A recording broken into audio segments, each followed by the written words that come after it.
Different అని కాదని ఈ సబ్జెక్ట్ ఏంటంటే Rudrakshapalli horror based, but it's not horror and naturally live. What incidents, ఎలాంటి ఇన్సిడెంట్స్ మనం డైలీ ఎదుర్కొంటున్నాము అదే ఇన్సిడెంట్స్ బేస్ చేసుకుని హర్రర్ ఫ్లేవర్ తోటి ఉంటుంది అది కంప్లీట్. అంటే there is something, it is nothing. అక్కడ ఏదో ఉంది బట్ ఏదో లేదు, ఇది లేదు అది లేదు, ఆ బేస్తో చేస్తున్న ఫ్లేవర్ ఇది. బట్ హర్రర్ సినిమా అనగానే ఒక ఫార్మాట్లో వెళ్తారు, నేను ఆ ఫార్మాట్లో వెళ్ళట్లేదు. అదొక సంథింగ్, ఒక మోస్ అనేది ఉంది. ఆ మోస్ నుంచి కంప్లీట్ బయటకు వచ్చేసాను. హ్యూమన్ బీయింగ్ తీసుకుంటే ఆకలి సహజం, నిద్ర, అలసట ఇలాంటివి ఇచ్చారు. దాంట్లో ఒక పాయింట్ని తీసుకున్నాను నేను. అదే ఉలికిపాటు అనే పాయింట్ తీసుకొని దాన్ని బేస్ చేసుకుంటూ వెళ్ళిపోతున్నాను. హర్రర్ బేస్ తోటి ఒక డిఫరెంట్గా చెప్పాలని నా ఉద్దేశం.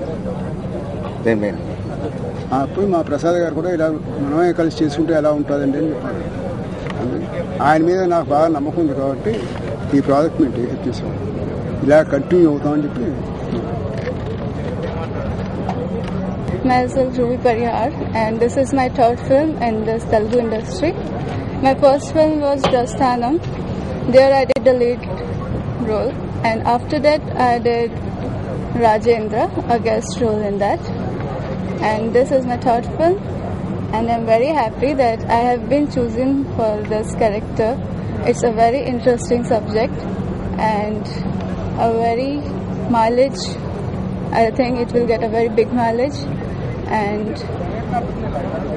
the story is, in the story you can find all the elements, quite horror, but it's not that horror. But you will feel a little fear, and it's about action is there, very drama is there, a lot of things you can find, and it's very interesting and totally based on heroine. So I'm very happy to do this film. A very different it has come to me as in a second movie, so I'm very happy that it's totally on me, and all the characters are going to revolve around me, so I'm very happy. నేను రామానుజాచార్య చాలా ETV serials దాంట్లో act చేశాను. అయితే మొట్టమొదటిసారిగా కథా చర్చలు కూడా చాలా వాటిలో గోస్ట్ రైటర్గా చాలా మూవీస్లో చేస్తున్నాను. అయితే ఫస్ట్ టైం సార్ తోటి ఈ సినిమాకి సంబంధించి స్టోరీ డిస్కషన్స్ వీటన్నిటిలో పాల్గొని కథ సహకారంగా మెయిన్ ఈ స్టోరీ చాలా ఇంట్రెస్టింగ్ స్టోరీ ఇది, దాంట్లో వర్క్ చేస్తున్నాను. ఉన్నట్టుగా నాకు confidence sir. Thank you very much.